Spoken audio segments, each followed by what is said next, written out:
And we're back at the Earthship on this super windy, cloudy, snowstormy day.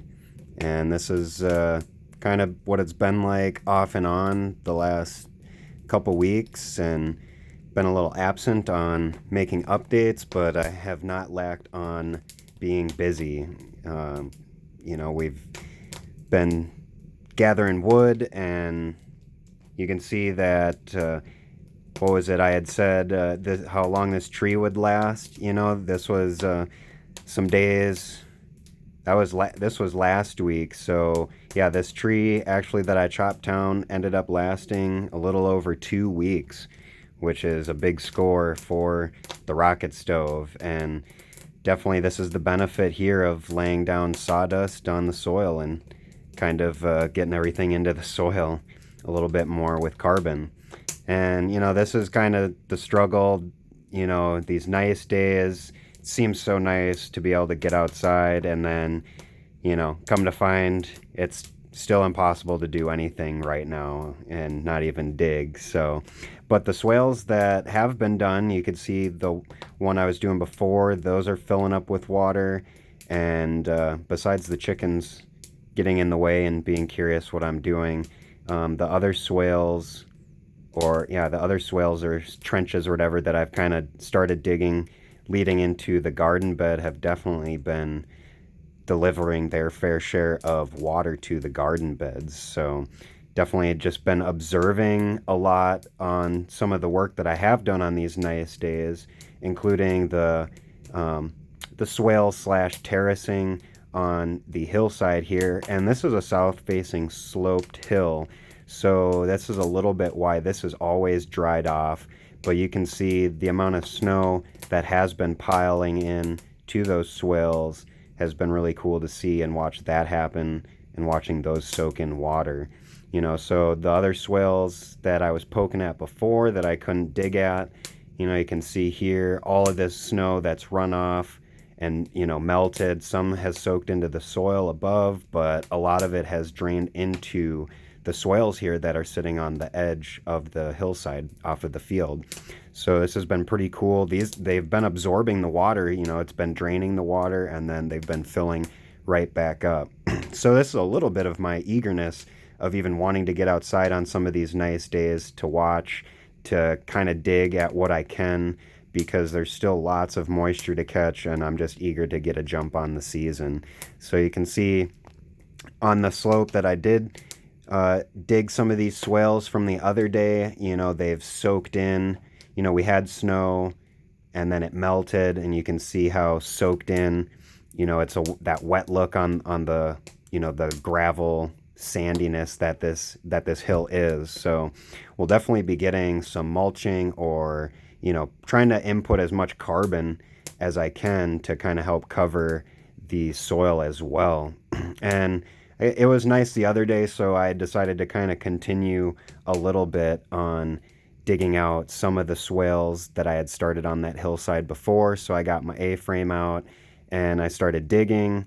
And because I have been chopping a lot of wood and gathering a lot of wood from this area, there's definitely lots of little sticks and bark pieces that are littering the area, which is pretty nice, because as I'm scooping up and creating these swales and mounding up, the soil to help create the trench, it's basically adding all of that wood and bark and stuff to those mounds. So it's a little bit almost like hugelkultur, a little bit, with adding, wood to the soil and helping create more of a sponginess to those mounds. So that's kind of the benefit of what I'm doing here, with even the sticks. And you can kind of see some of the sticks that I've got piled in there. They're in the mounds. And then the other thing I've been doing is gathering rocks. So I actually made that slight little spillway there. And that's why, for when the water gets so high, this will be the area where the water drips over. So it's not definitely fully complete or anything. I just kind of been stacking rocks and doing, what I can while it's nice out, before, we get more of this cold weather and these storms. But for now, that's kind of the deal with what it's been the last week, is a little bit of stuff here and there, a little bit of extra stuff outside, and a lot more hanging out inside. And yep, doing laundry, as I'm showing here, drying out some of the laundry because it's been cold, so hanging that above the rocket stove. And then it's also, just kind of watching all of the plants that are inside.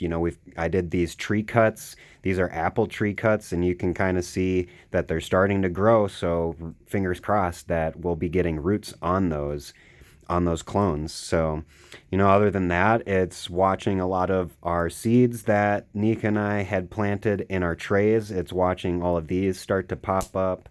They're obviously bending towards the window and the light. And mind you, these plants don't have any extra light. I don't have a grow light above them or anything. So, hence why some of them are a little stretchy. You can see those devil's claws that are a little stretchy, the tomatoes.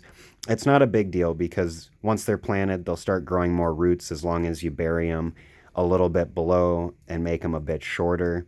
So you can see that with those purple tomatillos there. But this is kind of, for the most part, what's been happening the last week.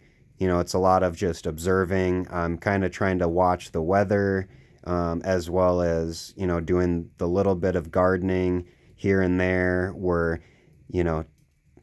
doing the maintenance on the other seedling trays in the addition because everything's starting to sprout in there, and then watching, strawberries and watching all of our trees kind of start to perk up and kind of come out of hibernation. So, it's just, sometimes it's a patience thing, and it's not trying to, I guess, do too much outside on the farm. Because there really isn't too much to do, besides the farm chores and feeding animals and gathering wood. That's the biggest chore right now, and that's all I really can do for the time being. It's hard to get outside and do stuff with the weather being the way it is, but luckily we've got stuff inside to do, minor chores with taking care of plants and making sure all the seedlings are nice and watered, and staying inside away from all of this blustery 35 mile an hour winds that are going on, and just making it, it's just all gloomy outside. So, this is a little bit of a test, I'd say, if anyone lives out in Montana, or, the kind of bipolar weather that we deal with out here. Some days it's nice and some days it's just blowing wind and snow all over, and it's a little depressing at a little bit. But that's where it's just nice to be able to be inside and taking care of some of these plants, watching plants grow, planning out moves, planning out earthworks. It's a lot of planning that I end up doing on a lot of these days where I just sit inside, and we get to take time sometimes to just watch, nature take its course. And I think that's just part of the patience game and working with nature, sometimes. So definitely just going to be staying inside, I think, till the storms kind of pass and the cold weather, and, taking care of these plants, making sure we're watering, and just more observing and, planning out for the season, I think, is the big thing. So I'll keep everyone posted on what ends up happening next on the farm. But if you've made it this far, definitely appreciate your support. And for people watching our little homestead journey here, and if you haven't yet, definitely subscribe and like. Definitely ask questions and make comments. Peace.